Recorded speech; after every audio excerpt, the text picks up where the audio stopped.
ਅੰਮ੍ਰਿਤ ਪ੍ਰਭਾਵ, ਹਲੀਮੀ ਦੀ ਛਾਪ, ਨਿਮਾਣੇ ਫਲਸਾਫੇ ਦੀ ਮਿਲਨਸਾਰੀ ਹੰਕਾਰੀ ਦਿਲਾਂ ਨੂੰ ਨਰਮ ਕਰਦੀ ਹੈ। ਤਕਸ਼ਿਲਾ ਦੀ ਪਥਰੀਲੀਆਂ ਪਹਾੜੀਆਂ ਵਿੱਚ ਗੁਰੂ ਨਾਨਕ ਆਪਣੇ ਫਲਸਾਫੀ ਸ਼ਬਦਾਂ ਨਾਲ ਪਥਰਾਈਆਂ ਰੂਹਾਂ ਨੂੰ ਮੁਲਾਇਮ ਕਰਦੇ ਹਨ।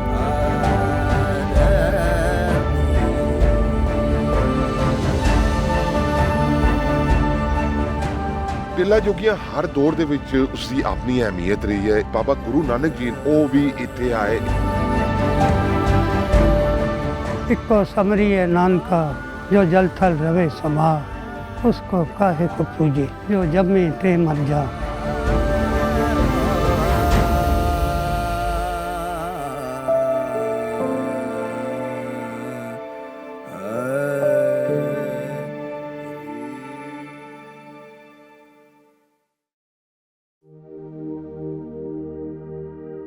ਏਕ ਓੰਕਾਰ ਸਤਨਾਮ ਕਰਤਾ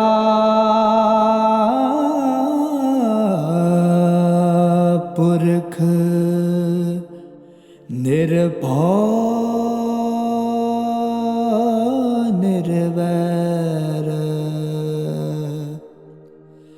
ਅਕਾਲ ਮੂਰਤ ਅਜੂਨੀ ਸੈਭੰ ਗੁਰ ਪ੍ਰਸਾਦ।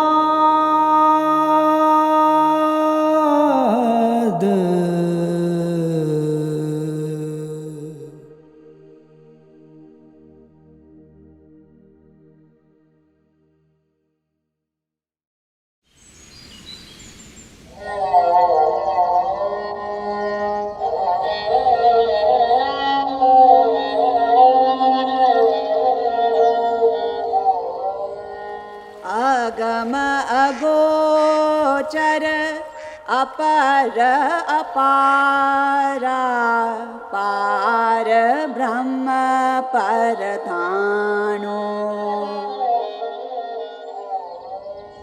ਕੁਦਰਤ ਦੇ ਅਜੂਬੇ ਮਨੁੱਖ ਦੀ ਹਾਜ਼ਰਾ ਹਜ਼ੂਰ ਬਾਰੇ ਜਗਿਆਸਾ ਨੂੰ ਵਧਾਉਂਦੇ ਹਨ, ਜਿਸ ਨੇ ਅਨੰਤ ਸਿਰਜਣਾ ਦੀ ਵਿਉਂਤ ਪੜਾਈ ਹੈ। ਗੁਰੂ ਨਾਨਕ ਅਤੇ ਭਾਈ ਮਰਦਾਨਾ ਨੇ ਸ਼੍ਰੀਨਗਰ ਤੋਂ ਹਸਨ ਅਬਦਾਲ, ਟਿੱਲਾ ਜੋਗੀਆਂ, ਸਿਆਲਕੋਟ ਰਾਹੀਂ ਪਸਰੂਰ ਤੋਂ ਤਲਵੰਡੀ ਵਾਪਸੀ ਕੀਤੀ, ਜੋ ਹੁਣ ਨਨਕਾਣਾ ਸਾਹਿਬ ਹੈ। ਇਸ ਤੋਂ ਬਾਅਦ ਉਹਨਾਂ ਨੇ ਸੁਲਤਾਨਪੁਰ ਲੋਧੀ ਨੂੰ ਚਾਲੇ ਪਾ ਦਿੱਤੇ। ਗੁਰੂ ਨਾਨਕ ਅਤੇ ਭਾਈ ਮਰਦਾਨਾ ਨੇ ਸ਼੍ਰੀਨਗਰ ਵਾਦੀ ਤੋਂ ਪੱਛਮ ਵਾਲੇ ਪਾਸੇ ਨੂੰ ਪਹਾੜੀ ਇਲਾਕੇ ਵਿੱਚੋਂ ਸਫ਼ਰ ਕੀਤਾ ਅਤੇ ਹਸਨ ਅਬਦਾਲ ਪਹੁੰਚੇ।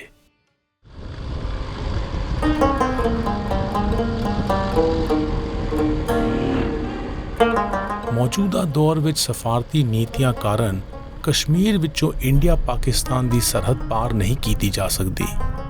ਇਸ ਲਈ ਅਸੀਂ ਪੰਜਾਬ ਵਿੱਚ ਵਾਗਾ ਗਏ ਅਤੇ ਉੱਥੋਂ ਪਾਕਿਸਤਾਨ ਪਹੁੰਚ ਕੇ ਹਸਨ ਅਬਦਾਲ ਤੋਂ ਗੁਰੂ ਨਾਨਕ ਦੇ ਪਦ ਚਿੰਨ੍ਹਾਂ ਉੱਤੇ ਆਪਣਾ ਸਫ਼ਰ ਅੱਗੇ ਤੋਰ ਰਹੇ ਹਾਂ।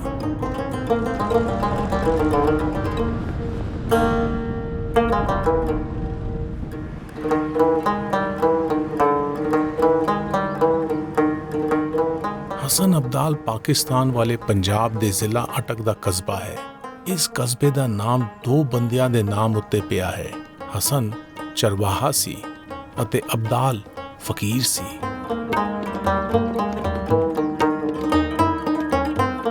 ਕਿਹਾ ਜਾਂਦਾ ਹੈ ਕਿ ਚਰਵਾਹਾ ਨੇ ਫਕੀਰ ਨੂੰ ਗਾਂ ਦਾ ਦੁੱਧ ਪੇਸ਼ ਕੀਤਾ ਅਤੇ ਸ਼ੁਕਰਾਨੇ ਵਜੋਂ ਉਸ ਫਕੀਰ ਨੇ ਲਾਗੇ ਦੇ ਪਹਾੜ ਤੋਂ ਪਾਣੀ ਦਾ ਝਰਨਾ ਖੋਲ੍ਹ ਦਿੱਤਾ ਤਾਂ ਜੋ ਪਾਣੀ ਦੀ ਕਿੱਲਤ ਵਾਲੇ ਸ਼ਹਿਰ ਦੀ ਮਦਦ ਹੋ ਸਕੇ।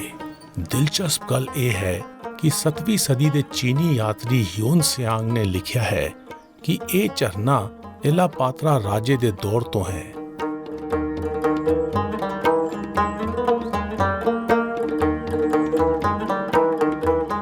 ਹਸਨ ਅਬਦਾਲ ਵਿੱਚ ਪਹਾੜੀ ਦੇ ਸਿਖਰ ਉੱਤੇ ਅਸੀਂ 15ਵੀਂ ਸਦੀ ਦੇ ਰਾਫੀਜ਼ੀ ਸ਼ੀਆ ਸੂਫੀ ਸੰਤ ਦੀ ਦਰਗਾਹ ਉੱਤੇ ਜਾ ਰਹੇ ਹਾਂ, ਜੋ ਬਾਬਾ ਵਲੀ ਕੰਧਾਰੀ ਦੇ ਨਾਮ ਨਾਲ ਜਾਣੇ ਜਾਂਦੇ ਹਨ।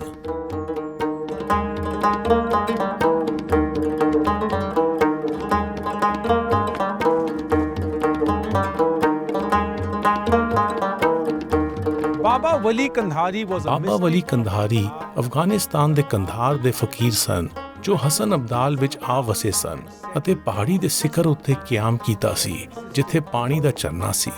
ਇਹ ਦਰਗਾਹ ਉਹਨਾਂ ਦੀ ਯਾਦ ਵਿੱਚ ਬਣੀ ਹੈ। ਦੱਸਿਆ ਜਾਂਦਾ ਹੈ ਕਿ ਪਹਾੜੀ ਦੇ ਸਿਖਰ ਵਾਲਾ ਝਰਨਾ ਸ਼ਹਿਰ ਲਈ ਨਿਰਮਲ ਪਾਣੀ ਦਾ ਇੱਕੋ ਇੱਕ ਸਰੋਤ ਸੀ। ਬਾਬਾ ਵਲੀ ਕੰਧਾਰੀ ਪਹਾੜ ਦੇ ਸਿਖਰ ਉੱਤੇ ਰਹਿੰਦੇ ਸਨ। ਉਹ ਪਾਣੀ ਭਰਨ ਆਏ ਲੋਕਾਂ ਨੂੰ ਤਬਲੀਗ ਕਰਦੇ ਸਨ।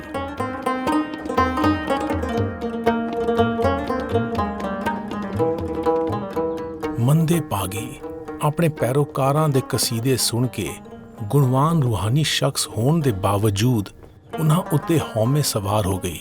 ਉਹਨਾਂ ਨੇ ਆਪਣੇ ਤਬਲੀਗ ਨੂੰ ਨਾ ਮੰਨਣ ਵਾਲਿਆਂ ਨੂੰ ਪਾਣੀ ਭਰਨ ਦੇਣ ਤੋਂ ਇਨਕਾਰ ਕਰ ਦਿੱਤਾ।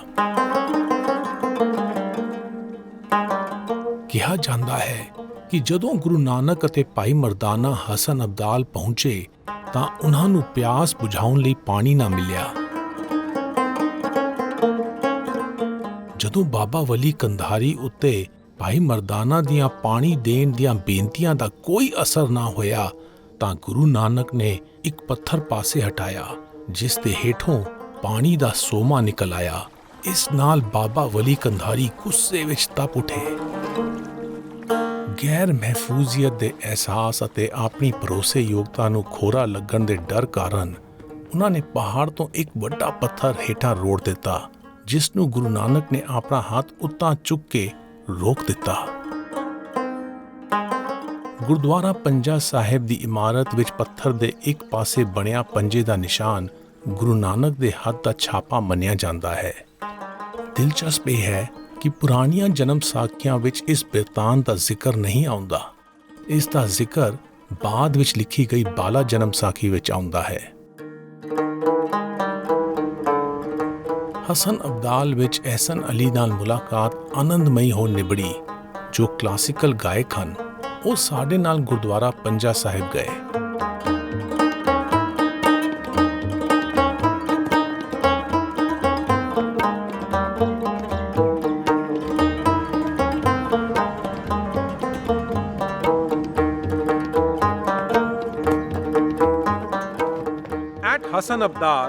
ਹਸਨ ਅਬਦਾਲ ਵਿੱਚ ਗੁਰਦੁਆਰਾ ਪੰਜਾ ਸਾਹਿਬ ਗੁਰੂ ਨਾਨਕ ਅਤੇ ਭਾਈ ਮਰਦਾਨਾ ਦੇ ਇੱਥੇ ਆਉਣ ਅਤੇ ਉਹਨਾਂ ਦੇ ਬਾਬਾ ਵਲੀ ਕੰਧਾਰੀ ਨਾਲ ਸੰਵਾਦ ਦੀ ਯਾਦ ਵਿੱਚ ਬਣਾਇਆ ਗਿਆ ਸੀ। ਇਹ ਗੁਰਦੁਆਰਾ 1821 ਵਿੱਚ ਹਰੀ ਸਿੰਘ ਨਲਵਾ ਨੇ ਬਣਵਾਇਆ ਸੀ ਜੋ ਮਹਾਰਾਜਾ ਰਣਜੀਤ ਸਿੰਘ ਦੇ ਨਾਮੀ ਜਰਨੈਲ ਸਨ। ਮੁਕਾਮੀ ਸਿੱਖ ਸੰਗਤ ਨੇ 1920 ਦੇ ਦੌਰ ਵਿੱਚ ਇਸ ਗੁਰਦੁਆਰੇ ਦੀ ਇਮਾਰਤ ਦਾ ਵਧਾਰਾ ਕੀਤਾ। ਇੱਕ ਸਕੂਲ ਬਣਾਇਆ ਗਿਆ ਅਤੇ ਬਾਹਰਲੇ ਪਾਸੇ ਦੁਕਾਨਾਂ ਬਣਾਈਆਂ ਗਈਆਂ।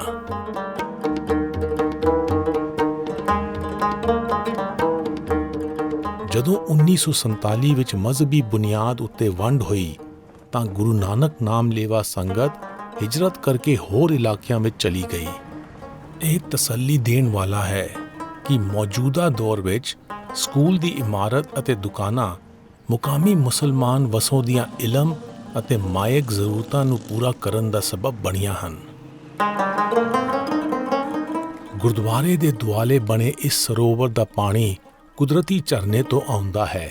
ਦਸਤੂਰ ਇਹ ਹੈ ਕਿ ਆਉਣ ਵਾਲੀ ਸੰਗਤ ਪੰਜੇ ਦੇ ਨਿਸ਼ਾਨ ਨੂੰ ਸ਼ਰਧਾ ਨਾਲ ਸਪਰਸ਼ ਕਰਦੀ ਹੈ, ਸਰੋਵਰ ਦੇ ਪਾਣੀ ਦੀ ਚੂਲੀ ਲੈਂਦੀ ਹੈ ਅਤੇ ਮੂੰਹ ਉੱਤੇ ਛਿੱਟੇ ਮਾਰਦੀ ਹੈ।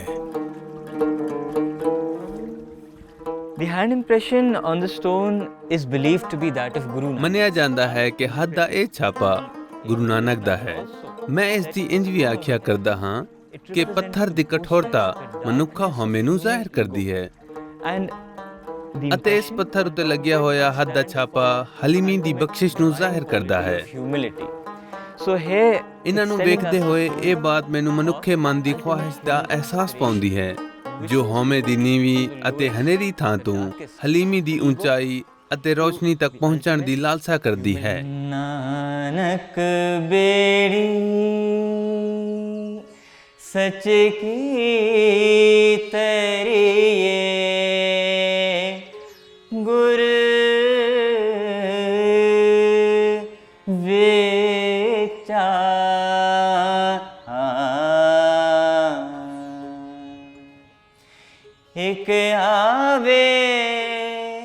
हिक जावे पूर परे अहंकार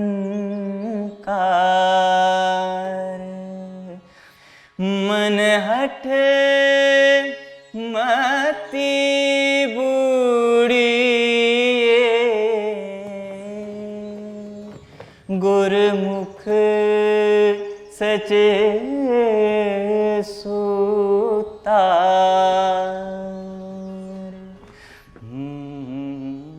ਗੁਰੂ ਨਾਨਕ ਦੇ ਇਸ ਸ਼ਬਦ ਅਤੇ ਪੱਥਰ ਉੱਤੇ ਲਗੇ ਪੰਜੇ ਦੇ ਨਿਸ਼ਾਨ ਦੀ ਕਹਾਣੀ ਦੇ ਹਵਾਲੇ ਨਾਲ ਐਸਨ ਦੀ ਸਮਝ ਇਹ ਦ੍ਰਿੜ ਕਰਵਾਉਂਦੀ ਹੈ ਕਿ ਜੇ ਕੋਈ ਰੂਹਾਨੀ ਸ਼ਬਦਾਂ ਦੀ ਡੂੰਘਾਈ ਨੂੰ ਸਮਝਣ ਦਾ ਉਪਰਾਲਾ ਕਰਦਾ ਹੈ ਤਾਂ ਫਲਸਫੇ ਦਾ ਸੱਚਾ ਅਸਲਾ ਉਘੜ ਕੇ ਸਾਹਮਣੇ ਆ ਜਾਂਦਾ ਹੈ। ਮੇਰੀ ਨਿਮਾਣੀ ਰਾਏ ਹੈ ਕਿ ਗੁਰੂ ਨਾਨਕ ਨੇ ਬਾਬਾ ਵਲੀ ਕੰਧਾਰੀ ਅਤੇ ਬਾਸ਼ਿੰਦਿਆਂ ਵਿੱਚ ਪਾਣੀ ਦੇ ਝਗੜੇ ਉੱਤੇ ਗੁਰ ਵਿਚਾਰ ਰਾਹੀਂ ਸਲਾਹ ਦਿੱਤੀ ਹੋਵੇਗੀ। ਇਸ ਪੱਥਰ ਉੱਤੇ ਪੰਜੇ ਦਾ ਹਲਕਾ ਛਾਪਾ ਤਬਦੀਲੀ ਦੀ ਤਸ਼ਬੀਹੀ ਨੁਮਾਇੰਦਗੀ ਹੈ, ਜਿਸ ਤਹਿਤ ਮਨੁੱਖ ਦੇ ਸੁਭਾਅ ਦੀ ਬੇਰੁਖੀ ਤਬਦੀਲ ਹੋ ਕੇ ਹਮਦਿਲੀ ਹੋ ਜਾਂਦੀ ਹੈ।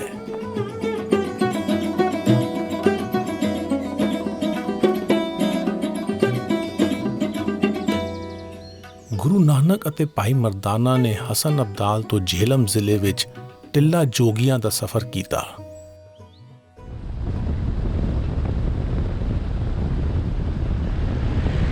ਗੁਰੂ ਨਾਨਕ ਦੇ ਪਚਿਨਾਂ ਉੱਤੇ ਹੁਣ ਅਸੀਂ ਹਸਨ ਅਬਦਾਲ ਤੋਂ ਟਿੱਲਾ ਜੋਗੀਆਂ ਜਾ ਰਹੇ ਹਾਂ।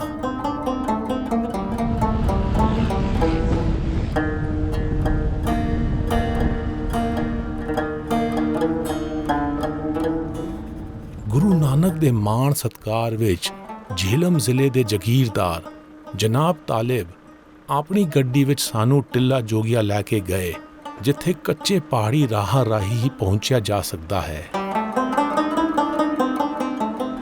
Talib, thank you very much for taking your Talib, ਤੁਹਾਡਾ ਸਾਨੂੰ ਇੱਥੇ ਟਿੱਲਾ ਜੋਗੀਆਂ ਤੱਕ ਲਿਆਉਣ ਲਈ ਸ਼ੁਕਰੀਆ।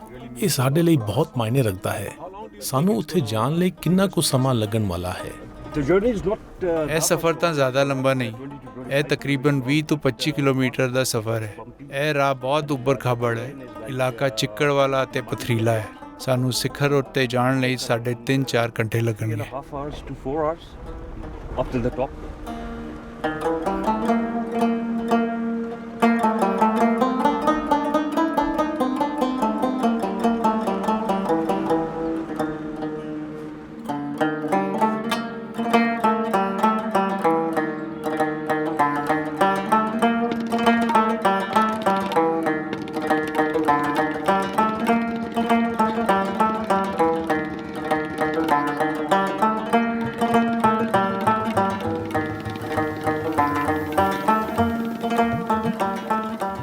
ਟਿੱਲਾ ਜੋਗੀਆਂ ਪਹਿਲੀ ਸਦੀ ਦਾ ਹਿੰਦੂ ਮੰਦਿਰ ਅਤੇ ਭਿਕਸ਼ੂ ਵਿਹਾਰ ਸਮੁੰਦਰ ਤਲ ਤੋਂ 3200 ਫੁੱਟ ਦੀ ਉਚਾਈ ਉੱਤੇ ਹੈ। ਇਹ ਨਮਕ ਵਾਲੇ ਇਲਾਕੇ ਵਿੱਚ ਪੋਠੋਹਾਰ ਪਠਾਰ ਦੀ ਸਭ ਤੋਂ ਉੱਚੀ ਚੋਟੀ ਉੱਤੇ ਬਣਿਆ ਹੈ। ਕਿਹਾ ਜਾਂਦਾ ਹੈ ਕਿ ਸਦੀਆਂ ਤੋਂ ਹਿੰਦੂ ਅਤੇ ਮੁਸਲਮਾਨ ਫਕੀਰ ਇਹਨਾਂ ਪਹਾੜਾਂ ਦੀ ਇਕੱਲਤਾ ਵਿੱਚ ਵਾਸ ਕਰਦੇ ਸਨ। For over 2000 years 2000 ਸਾਲਾਂ ਤੋਂ ਵੱਧ ਸਮੇਂ ਤੋਂ ਅਤੇ 1947 ਤੱਕ ਜਦੋਂ ਬਰੇ ਸਗੀਰ ਦੀ ਇੰਡੀਆ ਅਤੇ ਪਾਕਿਸਤਾਨ ਵਿੱਚ ਵੰਡ ਹੋਈ ਤਾਂ ਟਿੱਲਾ ਜੋਗੀਆਂ ਤੇ ਗੁਰੂ ਗੋਰਖਨਾਥ ਦੇ ਪੈਰੋਕਾਰਾਂ ਦਾ ਵਸੇਬ ਸੀ, ਜਿਨ੍ਹਾਂ ਨੂੰ ਕਨਪੱਟੇ ਜੋਗੀ ਕਹਿੰਦੇ ਸਨ। known as the Kanfatta Yogis. ਫਕੀਰ ਖਿੰਡ ਗਏ ਅਤੇ ਨਵੀਂ ਧਰਤੀ ਨੂੰ ਕੂਚ ਕਰ ਗਏ। ਇਹ ਉਜਾੜ ਅਤੇ ਖੰਡਰ ਇਸ ਆਲੀਸ਼ਾਨ ਇਮਾਰਤ ਦੇ ਸ਼ਾਨਦਾਰ ਇਤਿਹਾਸ ਦੀਆਂ ਨਿਸ਼ਾਨੀਆਂ ਹਨ।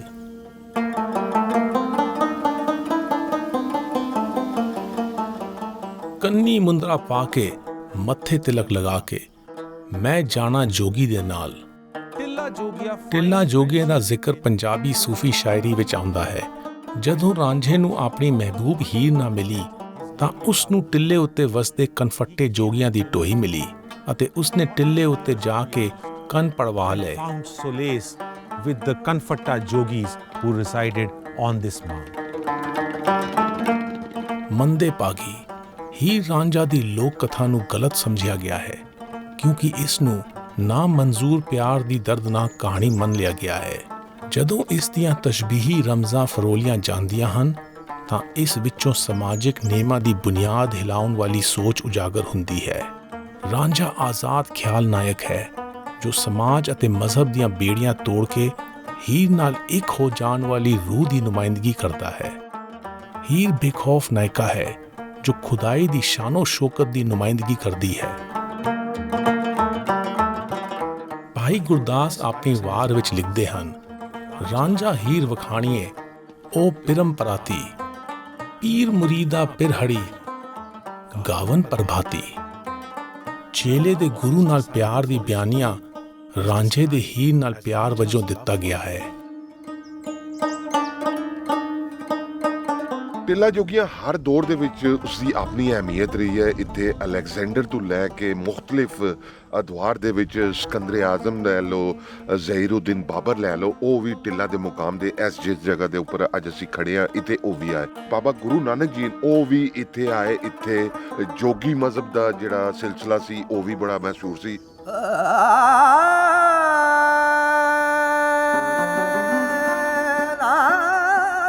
ਪਹਾੜ ਦੀ ਇਸ ਚੋਟੀ ਉੱਤੇ ਤੀਰਥ ਯਾਤਰੀਆਂ ਅਤੇ ਅਦਬੀ ਲੋਕਾਂ ਦਾ ਆਉਣ ਜਾਣ ਆਮ ਸੀ, ਜਿਸ ਕਾਰਨ ਸੰਗਤ ਨਾਲ ਗੋਸ਼ਟ ਕਰਨ ਗੁਰੂ ਨਾਨਕ ਟਿੱਲਾ ਜੋਗੀਆਂ ਆਏ ਸਨ। When Guru Nanak and Bhai Mardana ਜਦੋਂ ਗੁਰੂ ਨਾਨਕ ਅਤੇ ਭਾਈ ਮਰਦਾਨਾ ਟਿੱਲਾ ਜੋਗੀਆਂ ਪਹੁੰਚੇ ਤਾਂ ਉਹਨਾਂ ਦਾ ਸਵਾਗਤ ਬਾਬਾ ਬਾਲਨਾਥ ਨੇ ਕੀਤਾ। ਬਾਬਾ ਬਾਲਨਾਥ ਨੇ ਗੁਰੂ ਨਾਨਕ ਨੂੰ ਪੁੱਛਿਆ ਕਿ ਉਹਨਾਂ ਦਾ ਗੁਰੂ ਕੌਣ ਹੈ ਅਤੇ ਉਹਨਾਂ ਦਾ ਰਾਹ ਕਿਹੜਾ ਹੈ। ਗੁਰੂ ਨਾਨਕ ਨੇ ਜਵਾਬ ਦਿੱਤਾ, ਸਿੱਧ ਸਾਧਿਕ ਜੋਗੀ ਅਰ ਜੰਗਮ ਏਕ ਸਿੱਧ ਜਿਨੀ ਧਿਆਇਆ। ਗੁਰੂ ਨਾਨਕ ਨੇ ਸੰਗਤ ਨਾਲ ਗੋਸ਼ਟ ਦੌਰਾਨ ਰੂਹਾਨੀ ਅਗਵਾਈ ਦੀ ਅਹਿਮੀਅਤ ਉੱਤੇ ਜ਼ੋਰ ਦਿੱਤਾ, ਜੋ ਆਤਮ ਪਰਚੋਲ, ਵਿਵੇਕ ਦੇ ਅਹਿਸਾਸ ਜਾਂ ਕਿਸੇ ਗੁਰੂ ਰਾਹੀਂ ਮਿਲ ਸਕਦੀ ਹੈ। ਉਹਨਾਂ ਨੇ ਜ਼ੋਰ ਦਿੱਤਾ ਕਿ ਰੂਹਾਨੀ ਇਲਮ ਗ੍ਰਹਿਸਥ ਜੀਵਨ ਜਿਉਂਦੇ ਹੋਏ ਵੀ ਹਾਸਲ ਕੀਤਾ ਜਾ ਸਕਦਾ ਹੈ। ਇਹ ਸਿਰਫ ਆਪਣੇ ਆਪ ਨੂੰ ਇਕੱਲਤਾ ਵਿੱਚ ਰੱਖ ਕੇ ਹੀ ਹਾਸਲ ਨਹੀਂ ਹੁੰਦਾ। हम डोलत बेड़ी पाप भरी है,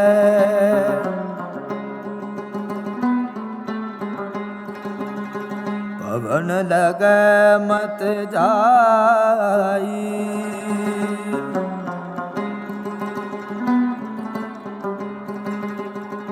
सन्मुख सिद्ध भेटन को आए,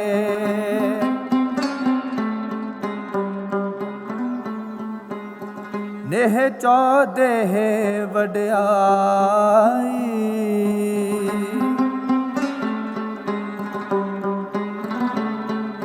गुर तार तारण हारिया,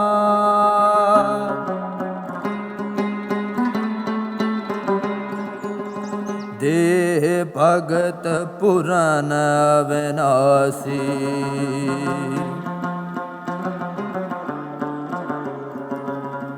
हाँ तुझको बलिहारिया,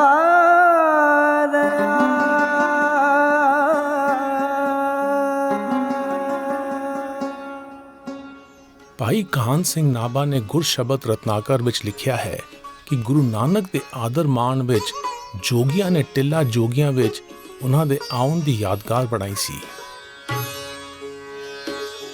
ਉਸ ਜ਼ਮਾਨੇ 'ਚ ਮਲੰਗ ਜੋਗੀ ਇਸ ਟਿੱਲੇ ਤੇ ਇਕੱਠੇ ਰਹਿੰਦੇ ਸੀ। ਅੱਲਾ ਦੀ ਨਜ਼ਰ ਵਿੱਚ ਸਾਰੇ ਇੱਕੋ ਹੀ ਨੇ।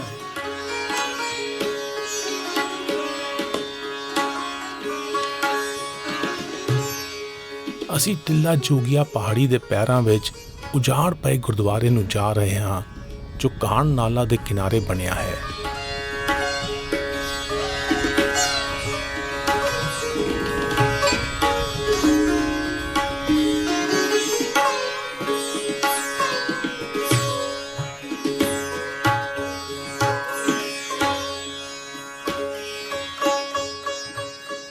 After having interacted with the Jogis, ਜੋਗੀਆਂ ਨਾਲ ਟਿੱਲਾ ਜੋਗੀਆਂ ਵਿੱਚ ਗੋਸ਼ਟ ਕਰਨ ਤੋਂ ਬਾਅਦ ਅੱਗੇ ਚਾਲੇ ਪਾਉਣ ਤੋਂ ਪਹਿਲਾਂ ਗੁਰੂ ਨਾਨਕ ਅਤੇ ਭਾਈ ਮਰਦਾਨਾ ਨੇ ਇਸ ਸਥਾਨ ਉੱਤੇ ਆਰਾਮ ਕੀਤਾ, ਜਿੱਥੇ ਪਾਣੀ ਦਾ ਕੁਦਰਤੀ ਝਰਨਾ ਵਗਦਾ ਸੀ। ਬਾਅਦ ਵਿੱਚ ਮਹਾਰਾਜਾ ਰਣਜੀਤ ਸਿੰਘ ਦੇ ਸਮੇਂ ਦੌਰਾਨ ਗੁਰੂ ਨਾਨਕ ਅਤੇ ਭਾਈ ਮਰਦਾਨਾ ਦੇ ਕਿਆਮ ਕਰਨ ਦੀ ਯਾਦ ਵਿੱਚ ਗੁਰਦੁਆਰਾ ਚੋਆ ਬਾਬਾ ਗੁਰੂ ਨਾਨਕ ਬਣਾਇਆ ਗਿਆ। ਇਹ ਸਥਾਨ ਰੋਹਤਾਸ ਕਿਲੇ ਦੇ ਲਾਗੇ ਹੈ। Adjacent to the Rohtas fort.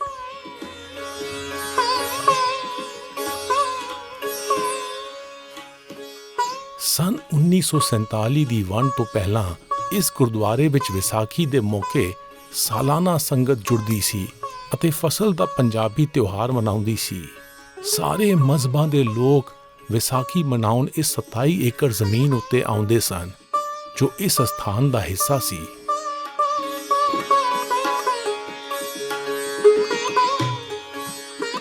ਸਨ 1947 ਤੋਂ ਬਾਅਦ ਇਹ ਸਥਾਨ ਉਜਾੜ ਹੋ ਗਿਆ ਅਤੇ ਕਈ ਸਾਲਾਂ ਤੱਕ ਇੱਥੇ ਕੋਈ ਯਾਤਰੀ ਨਹੀਂ ਆਇਆ।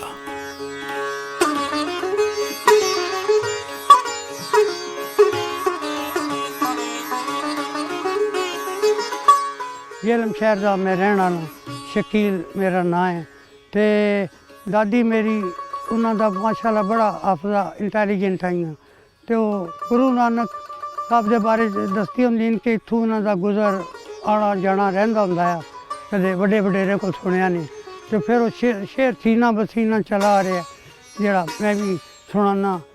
ਇੱਕੋ ਸਮਰੀ ਹੈ ਨਾਨਕਾ ਜੋ ਜਲ ਥਲ ਰਵੇ ਸਮਾ, ਉਸਕੋ ਕਾਹੇ ਕੋ ਪੂਜੇ ਜੋ ਜੰਮੇ ਤੇ ਮਰ ਜਾ।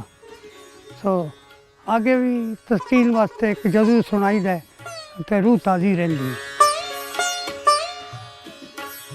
ਜਦੋਂ ਸਨ 2019 ਵਿੱਚ ਗੁਰੂ ਨਾਨਕ ਦਾ 550ਵਾਂ ਜਨਮ ਦਿਹਾੜਾ ਦੁਨੀਆ ਭਰ ਵਿੱਚ ਮਨਾਇਆ ਗਿਆ ਤਾਂ ਲਾਹੌਰ ਦੀ ਨੌਜਵਾਨ ਇਮਾਰਤ ਸਾਜ਼ ਰੁਬਾਬ ਚਿਸ਼ਤੀ ਨੇ ਆਪਣੀ ਟੋਲੀ ਬਣਾ ਕੇ ਰਵਾਇਤੀ ਸਾਜ਼ੋ ਸਾਮਾਨ ਦਾ ਇਸਤੇਮਾਲ ਕਰਦੇ ਹੋਏ ਇਸ ਗੁਰਦੁਆਰੇ ਦੀ ਮੁਰੰਮਤ ਸ਼ੁਰੂ ਕੀਤੀ। ਇਹ ਦਿਲ ਨੂੰ ਟੁੰਬਦਾ ਹੈ ਕਿ ਇਹ ਅਸਥਾਨ ਇਸ ਇਲਾਕੇ ਦੀਆਂ ਬਰਾਦਰੀਆਂ ਵਿੱਚ ਇਤਫਾਕ ਵਧਾਉਣ ਦਾ ਸਬਬ ਬਣੇਗਾ।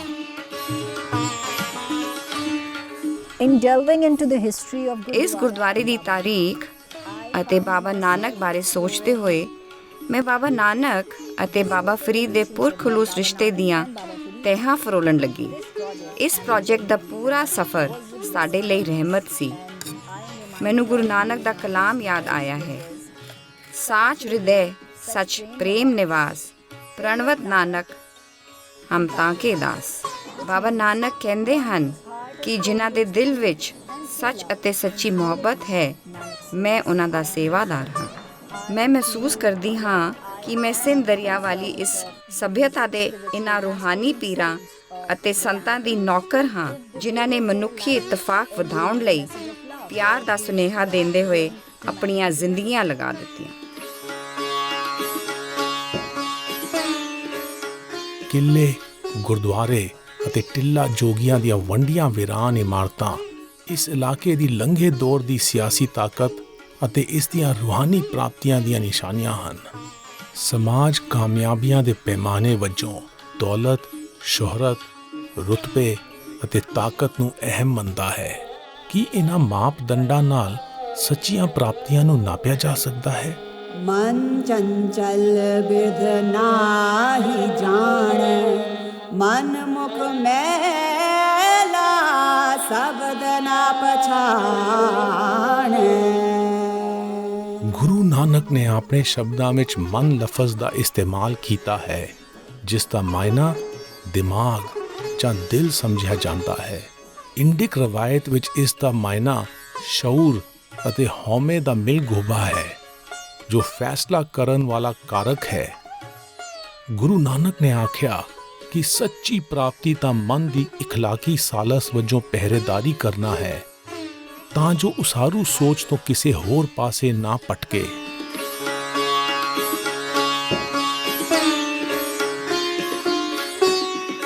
ਗੁਰੂ ਨਾਨਕ ਅਤੇ ਭਾਈ ਮਰਦਾਨਾ ਨੇ ਟਿੱਲਾ ਜੋਗੀਆਂ ਤੋਂ ਪੂਰਬੀ ਪਾਸੇ ਨੂੰ ਸਿਆਲਕੋਟ ਦਾ ਸਫ਼ਰ ਕੀਤਾ।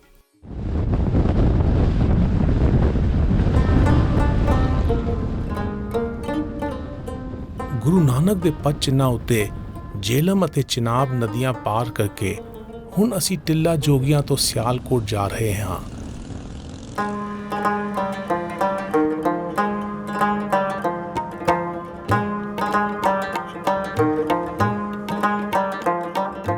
ਸਿਆਲਕੋਟ ਪਾਕਿਸਤਾਨ ਦਾ ਸਨਅਤ ਅਤੇ ਸੌਦਾਗਰੀ ਦਾ ਮਰਕਜ਼ ਹੈ। ਇਹ ਵਨ ਸਮੰਨੇ ਹੁਕਮਰਾਨ ਅਤੇ ਮਜ਼ਹਬਾਂ ਦਾ ਗਵਾਹ ਰਿਹਾ ਹੈ। ਸਿਆਲਕੋਟ ਦਾ ਜ਼ਿਕਰ ਮਦਰਾ ਸਲਤਨਤ ਦੀ ਰਾਜਧਾਨੀ ਵਜੋਂ ਆਉਂਦਾ ਹੈ, ਜਿਸ ਦੀ ਬੁਨਿਆਦ ਬਾਦਸ਼ਾਹ ਸਲਿਆ ਨੇ ਰੱਖੀ ਸੀ, ਜੋ ਕੌਰਵਾਂ ਦੀ ਫੌਜ ਦਾ ਜਰਨੈਲ ਸੀ। ਮਹਾਭਾਰਤ ਦੇ ਮਹਾਕਾਵ ਵਿੱਚ ਕੌਰਵ 100 ਭਰਾ ਸਨ।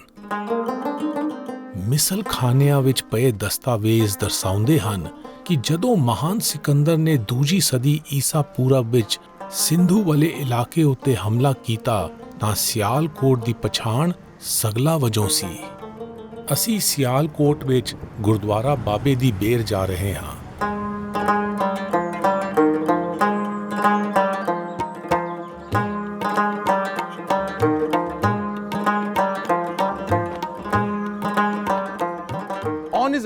ਸਿਆਲਕੋਟ ਵਿੱਚ ਪਹੁੰਚ ਕੇ ਗੁਰੂ ਨਾਨਕ ਨੇ ਬੇਰ ਦੇ ਦਰਖਤ ਹੇਠ ਆਰਾਮ ਕੀਤਾ ਸੀ। ਇਸ ਸਥਾਨ ਉੱਤੇ ਗੁਰੂ ਨਾਨਕ ਦੇ ਆਉਣ ਦੀ ਯਾਦ ਵਿੱਚ ਗੁਰਦੁਆਰਾ ਬਾਬੇ ਦੀ ਬੇਰ ਬਣਾਇਆ ਗਿਆ ਸੀ।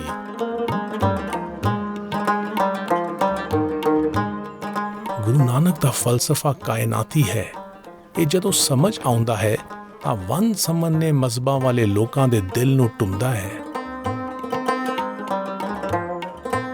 ਇਹ ਤਖਤੀ ਗਵਾਹੀ ਭਰਦੀ ਹੈ ਕਿ ਦਾਤਾ ਰਾਮ ਨਾਮ ਦੇ ਹਿੰਦੂ ਨੇ ਇਸ ਸਥਾਨ ਦੀ ਸੇਵਾ ਵਿੱਚ ਖੁੱਲ੍ਹ ਦਿਲੀ ਨਾਲ ਹਿੱਸਾ ਪਾਇਆ। ਇਸ ਉਜਾੜ ਸਰੋਵਰ ਦੀਆਂ ਕੰਧਾਂ ਉੱਤੇ ਗੁਰੂ ਨਾਨਕ ਦਾ ਵਹਿਦਤ ਦਾ ਸੁਨੇਹਾ ਇੱਕ ਓਂਕਾਰ ਲਿਖਿਆ ਹੈ। ਇਹ ਸਰੋਵਰ ਕਦੇ ਗੁਰਦੁਆਰਾ ਬਾਬੇ ਦੀ ਬੇਰ ਦੀ ਇਮਾਰਤ ਦੀ ਹਦੂਦ ਵਿੱਚ ਸੀ।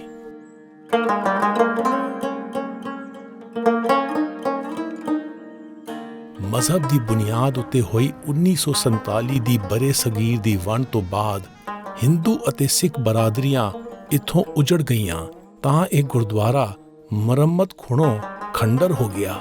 ਇਸ ਤੋਂ ਬਾਅਦ ਅੱਲਾ ਮੁਹੰਮਦ ਨਾਮ ਦੇ ਮੁਹਾਜਿਰ ਨੇ ਗੁਰਦੁਆਰੇ ਦੀ ਹਦੂਦ ਵਿੱਚ ਪਨਾਹ ਲਈ। ਉਹ ਰੂਹਾਨੀ ਝੁਕਾਅ ਵਾਲੇ ਮਨੁੱਖ ਸਨ ਅਤੇ ਸਮੇਂ ਨਾਲ ਉਹਨਾਂ ਦੀ ਚੋਖੀ ਮਾਨਤਾ ਹੋ ਗਈ। ਉਹਨਾਂ ਦੇ ਚਲਾਣੇ ਤੋਂ ਬਾਅਦ ਉਹਨਾਂ ਦੇ ਸ਼ਰਧਾਲੂਆਂ ਨੇ ਉਹਨਾਂ ਨੂੰ ਗੁਰਦੁਆਰੇ ਦੀ ਹਦੂਦ ਵਿੱਚ ਦਫਨਾ ਦਿੱਤਾ।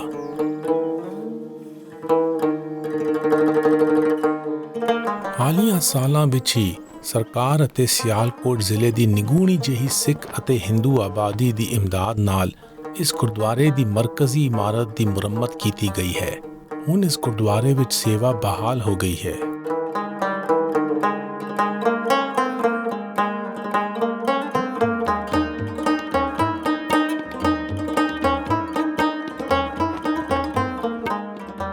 ਗੁਰਦੁਆਰਾ ਬਾਬੇ ਦੀ ਬੇਰ ਦੇ ਸੇਵਾਦਾਰ ਆਕਾਸ਼ ਸਿੰਘ ਸਾਨੂੰ ਲਾਗੇ ਦੇ ਕਬਰਸਤਾਨ ਲੈ ਕੇ ਗਏ, ਜੋ ਪੀਰ ਹਮਜ਼ਾ ਗੌਸ ਦੀ ਯਾਦਗਾਰ ਦੀ ਹਦੂਦ ਵਿੱਚ ਪੈਂਦਾ ਹੈ।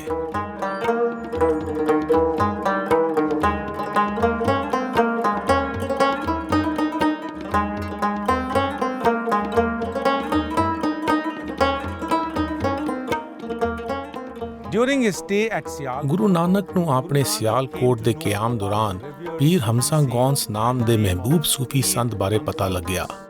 ਪੀਰ ਨੇ 40 ਦਿਨ ਤਪ ਕਰਨ ਲਈ ਆਪਣੇ ਆਪ ਨੂੰ ਇਸੇ ਸਥਾਨ ਉੱਤੇ ਤਾਲਾ ਬੰਦ ਕਰ ਲਿਆ ਸੀ। ਚਿੱਲਾ ਸ਼ਬਦ ਹਿੰਸੇ 40 ਤੋਂ ਬਣਿਆ ਹੈ। ਇਹ ਮੰਨਿਆ ਜਾਂਦਾ ਹੈ ਕਿ ਆਦਤ ਨੂੰ ਤੋੜਨ ਲਈ 20 ਦਿਨ ਲੱਗਦੇ ਹਨ ਅਤੇ 20 ਦਿਨ ਹੀ ਨਵੀਂ ਆਦਤ ਪਾਉਣ ਲਈ ਲੱਗਦੇ ਹਨ। ਰੂਹਾਨੀ ਇਜ਼ਾਫੇ ਦੀ ਆਸ ਨਾਲ ਕਈ ਮਜ਼ਹਬਾਂ ਵਿੱਚ 40 ਦਿਨ ਦੇ ਤਪ ਦਾ ਦਸਤੂਰ ਹੈ। ਇਸ ਦਸਤੂਰ ਦੀ ਸਿਫਾਰਿਸ਼ ਤਾਂ ਚਰਿੱਤਰ ਦੀ ਉਸਾਰੀ ਲਈ ਕੀਤੀ ਗਈ ਸੀ, ਪਰ ਇਸ ਵਿੱਚੋਂ ਉਸਾਰੂ ਇਰਾਦਾ ਮੰਨਫੀ ਹੋ ਗਿਆ। ਇਹ ਮਜ਼ਹਬੀ ਕਰਮਕਾਂਡ ਵਾਲੇ ਅਮਲ ਵਜੋਂ ਸਾਹਮਣੇ ਆਇਆ ਤਾਂ ਇਸ ਤਪ ਨੂੰ ਤੋੜ ਨਿਭਾਉਣ ਵਾਲੇ ਕੁਝ ਸ਼ਰਧਾਲੂਆਂ ਵਿੱਚ ਹਉਮੈ ਘਰ ਕਰਨ ਲੱਗੀ। ਗੁਰੂ ਨਾਨਕ ਨੇ ਰੂਹਾਨੀ ਗੋਸ਼ ਦੌਰਾਨ ਤਫਸੀਲ ਦਿੱਤੀ ਕਿ ਵਰਤ ਅਤੇ ਪਰਹੇਜ਼ ਵਰਗੇ ਕਰਮਕਾਂਡ ਨਾਲ ਮਨ ਅਤੇ ਦਿਲ ਵਿੱਚ ਰਹਿਮ ਦਿਲੀ ਦਾ ਵਾਸਾ ਨਹੀਂ ਹੋ ਜਾਂਦਾ। ਜੇ ਟਾਹੂ ਸੋਚਾਂ ਤੋਂ ਪਰਹੇਜ਼ ਕੀਤਾ ਜਾਵੇ ਤਾਂ ਹਉਮੈ ਦੀ ਭੁੱਖ ਮਿਟ ਜਾਂਦੀ ਹੈ।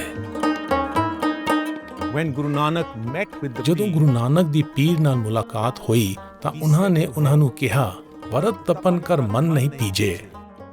ਬੁਨਿਆਦੀ ਤੌਰ ਉੱਤੇ ਇਸ ਦਾ ਇਹੋ ਮਾਇਨਾ ਹੈ ਕਿ ਦਿਲ ਵਿੱਚ ਰਹਿਮ ਦਾ ਵਾਸਾ ਤਪ ਨਾਲੋਂ ਜ਼ਿਆਦਾ ਅਹਿਮ ਹੈ। ਆਕਾਸ਼ ਸਿੰਘ ਹੁਣ ਸਾਨੂੰ ਗੁਰਦੁਆਰਾ ਮੂਲਾ ਖੱਤਰੀ ਲਿਜਾ ਰਹੇ ਹਨ।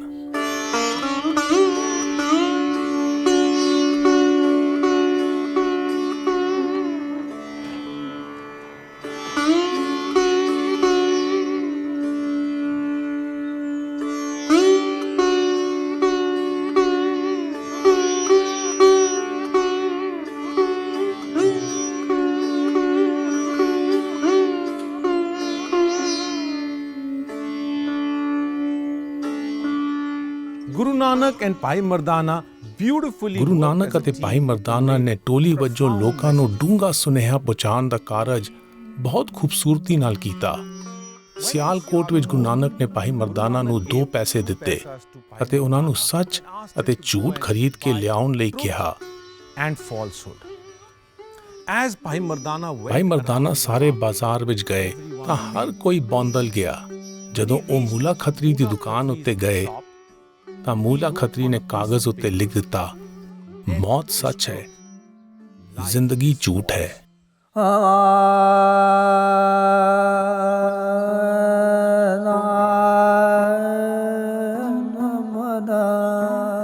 ਮੂਲਾ ਖੱਤਰੀ ਦਾ ਜਵਾਬ ਗੁਰੂ ਨਾਨਕ ਦੀ ਸੋਚ ਨਾਲ ਮੇਲ ਖਾਂਦਾ ਸੀ। ਉਹਨਾਂ ਦੇ ਸੰਜੀਦਾ ਜਵਾਬ ਤੋਂ ਪ੍ਰਸੰਨ ਹੋ ਕੇ ਗੁਰੂ ਨਾਨਕ ਨੇ ਸ਼ਬਦ ਗਾਇਆ,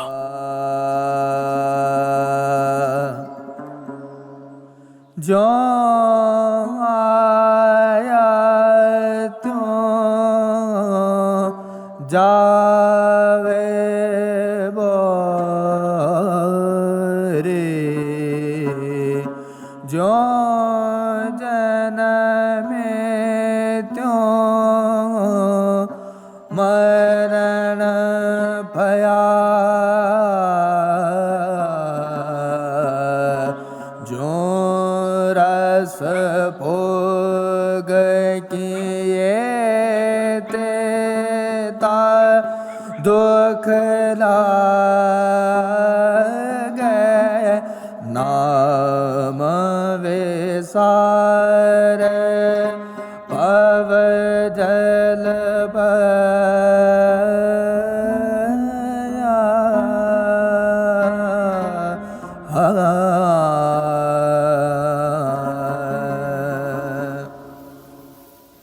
ਤਨ ਤਨ ਦੇਖਤ ਗਰਬ ਗਿਆ,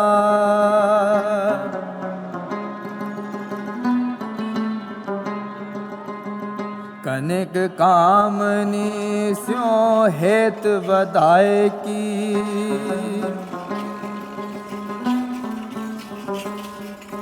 ਨਾਮ ਵਿਸਾਰੈ ਪਰਮ ਗਿਆ,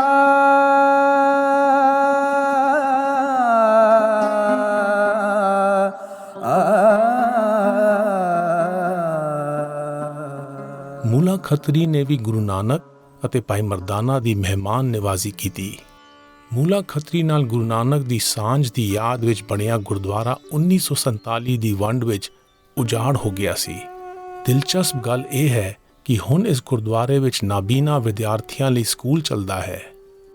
ਮੈਂ ਮਹਿਸੂਸ ਕਰਦਾ ਹਾਂ ਕਿ ਭਾਵੇਂ ਮੈਂ ਅੱਖਾਂ ਨਾਲ ਦੇਖ ਸਕਦਾ ਹਾਂ ਪਰ ਰੂਹਾਨੀ ਪੱਖੋਂ ਨਾਬੀਨਾ ਹਾਂ। ਮੈਂ ਆਂਦੁਲੇ ਨਾਮ ਨਾ ਵਿਸਰੈ,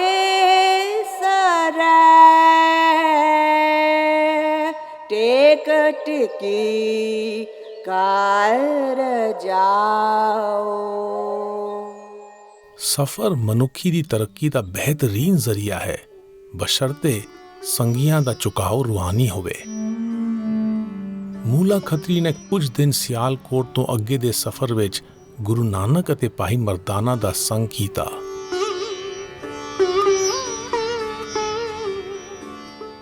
ਗੁਰੂ ਨਾਨਕ, ਭਾਈ ਮਰਦਾਨਾ ਅਤੇ ਮੂਲਾ ਖੱਤਰੀ ਨੇ ਸਿਆਲਕੋਟ ਤੋਂ ਪਸਰੂਰ ਦਾ ਸਫ਼ਰ ਕੀਤਾ।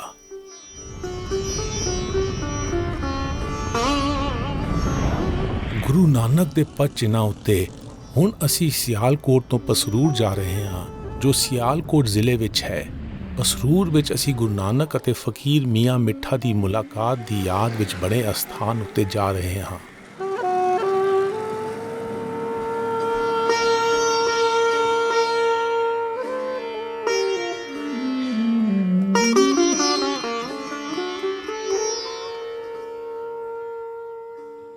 ਦੱਸਿਆ ਜਾਂਦਾ ਹੈ ਕਿ ਮੀਆਂ ਮਿੱਠਾ ਸ਼ਹਿਰ ਦੇ ਸਤਿਕਾਰਯੋਗ ਰੂਹਾਨੀ ਸ਼ਖਸ ਸਨ। ਉਹ ਗੁਰੂ ਨਾਨਕ ਅਤੇ ਭਾਈ ਮਰਦਾਨਾ ਦੇ ਆਉਣ ਦੀ ਖਬਰ ਸੁਣ ਕੇ ਉਹਨਾਂ ਨੂੰ ਮਿਲਣ ਪਹੁੰਚੇ। ਗੋਸ਼ਟ ਦੌਰਾਨ ਉਹਨਾਂ ਨੇ ਗੁਰੂ ਨਾਨਕ ਨੂੰ ਪੁੱਛਿਆ ਕਿ ਜੇ ਤੇਲ ਤੋਂ ਬਿਨਾਂ ਦੀਵਾ ਨਹੀਂ ਜਗ ਸਕਦਾ ਤਾਂ ਪੈਗੰਬਰ ਤੋਂ ਬਿਨਾਂ ਮੁਕਤੀ ਕਿਵੇਂ ਮਿਲ ਸਕਦੀ ਹੈ। ਜਵਾਬ ਵਿੱਚ ਗੁਰੂ ਨਾਨਕ ਨੇ ਗਾਇਆ,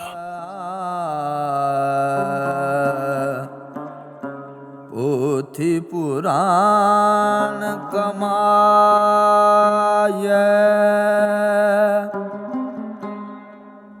पावटी तन पाए सच बूझन आन जलाय ए हो तेल दीवा यूं जले कर चानन साहेब त्यों मिले।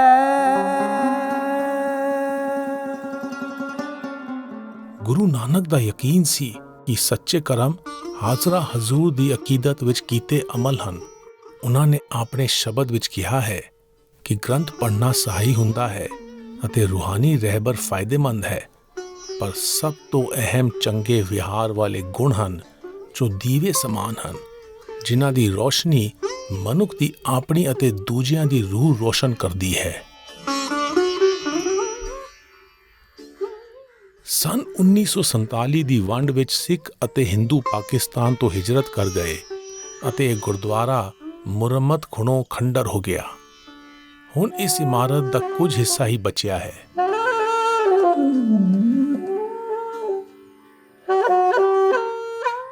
ਆਲਮੀ ਭਾਈਚਾਰਾ ਸਾਰੇ ਮਜ਼ਹਬੀ ਫਲਸਫਿਆਂ ਦਾ ਬੁਨਿਆਦੀ ਖਾਸਾ ਹੈ, ਪਰ ਇਤਿਹਾਸ ਵਿੱਚ ਦਰਜ ਹੈ ਕਿ ਸਿਆਸੀ ਲਾਲਸਾਵਾਂ ਨੇ ਮਜ਼ਹਬਾਂ ਦੇ ਨਾਮ ਉੱਤੇ ਹੀ ਵੰਡੀਆਂ ਪਾਈਆਂ ਹਨ।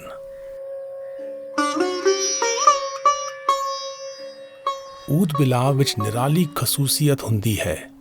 ਉਹ ਆਪਣੇ ਇਲਾਕੇ ਦੀ ਨਿਸ਼ਾਨਦੇਹੀ ਆਪਣੇ ਜਿਸਮ ਦੀ ਮਹਿਕ ਨਾਲ ਗੁੰਨੀ ਮਿੱਟੀ ਦੀਆਂ ਮਹਿਕਦਾਰ ਖੰਦਕਾਂ ਬਣਾ ਕੇ ਕਰਦਾ ਹੈ।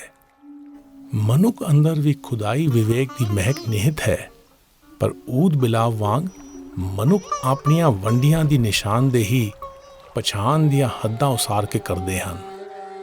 ਗੁਰੂ ਨਾਨਕ ਨੇ ਆਖਿਆ ਕਿ ਆਤਮ ਪਰਚੋਲ ਦੀ ਰਹਿਮਤ ਨਾਲ ਹਉਮੈ ਦੀਆਂ ਖੰਦਕਾਂ ਟਹਿ ਜਾਂਦੀਆਂ ਹਨ ਅਤੇ ਇਤਫਾਕ ਦੀ ਸਦੀਵੀ ਮਹਿਕ ਭਰ ਜਾਂਦੀ ਹੈ।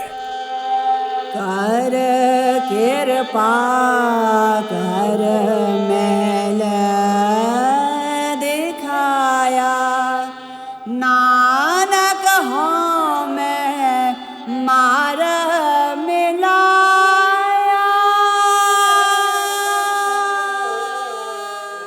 ਗੁਰੂ ਨਾਨਕ ਅਤੇ ਭਾਈ ਮਰਦਾਨਾ ਨੇ ਮੂਲਾ ਖੱਤਰੀ ਸਮੇਤ ਪਸਰੂਰ ਤੋਂ ਤਲਵੰਡੀ ਨੂੰ ਚਾਲੇ ਪਾ ਦਿੱਤੇ, ਜੋ ਉਹਨਾਂ ਦਾ ਆਪਣਾ ਕਸਬਾ ਸੀ ਅਤੇ ਹੁਣ ਨਨਕਾਣਾ ਸਾਹਿਬ ਵਜੋਂ ਜਾਣਿਆ ਜਾਂਦਾ ਹੈ।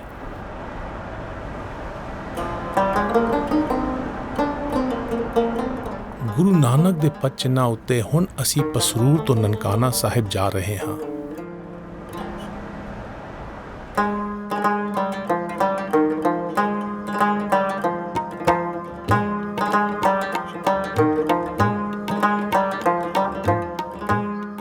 ਗੁਰੂ ਨਾਨਕ ਅਤੇ ਭਾਈ ਮਰਦਾਨਾ ਆਪਣੀ ਦੂਜੀ ਉਦਾਸੀ ਪੂਰੀ ਕਰਕੇ ਤਲਵੰਡੀ ਪਰਤੇ ਸਨ।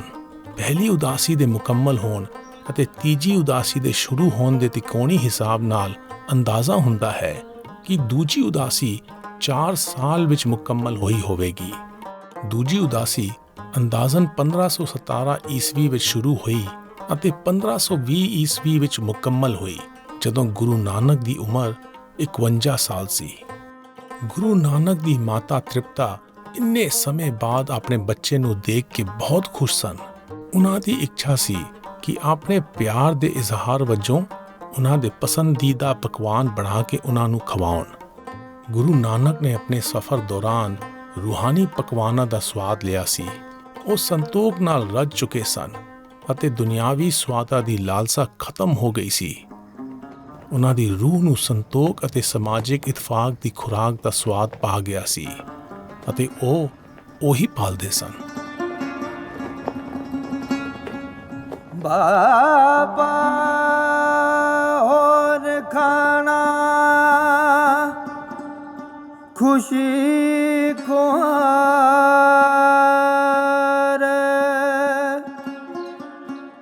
ਜਿਤ ਖਾਦਾ ਤਨ ਪੀੜੀਐ मन में चले विकार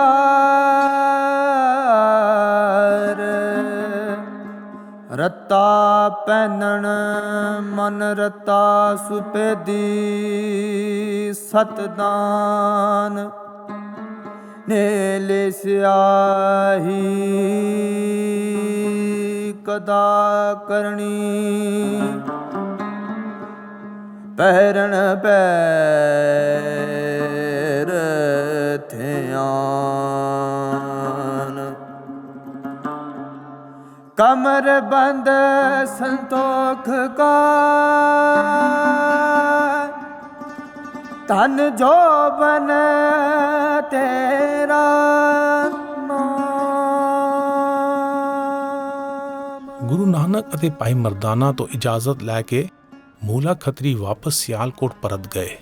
ਗੁਰੂ ਨਾਨਕ ਅਤੇ ਉਹਨਾਂ ਦੇ ਪਰਿਵਾਰ ਨੇ ਉਹਨਾਂ ਦੀ ਭੈਣ ਬੇਬੇ ਨਾਨਕੀ ਨੂੰ ਮਿਲਣ ਲਈ ਸੁਲਤਾਨਪੁਰ ਲੋਧੀ ਦਾ ਸਫ਼ਰ ਕੀਤਾ।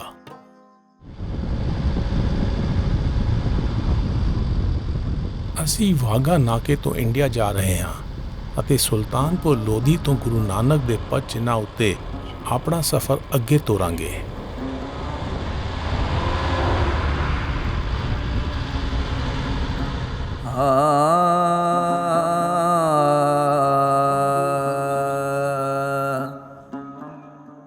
ਬੇਬੇ ਨਾਨਕੀ ਅਤੇ ਸੁਲਤਾਨਪੁਰ ਲੋਧੀ ਦੇ ਲੋਕਾਂ ਨੇ ਗੁਰੂ ਨਾਨਕ ਦਾ ਨਿੱਘਾ ਸਵਾਗਤ ਕੀਤਾ।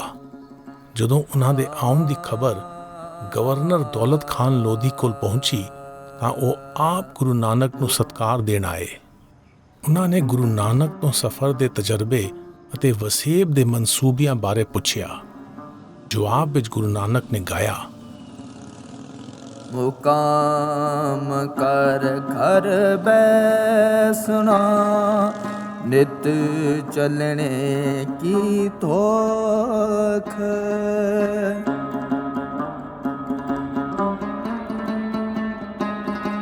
ਮੁਕਾਮ ਤਾਂ ਪਰ ਜਾਣੀਐ ਜਾ ਰਹੇ नेह चल लोक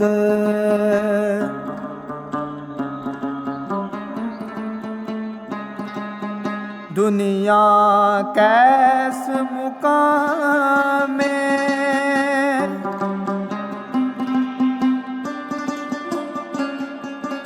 कर सेदक करनी खर्च बांधो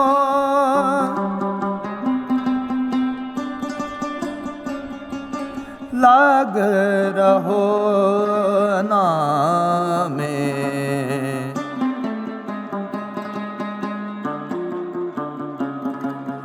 लाग रहो नामे।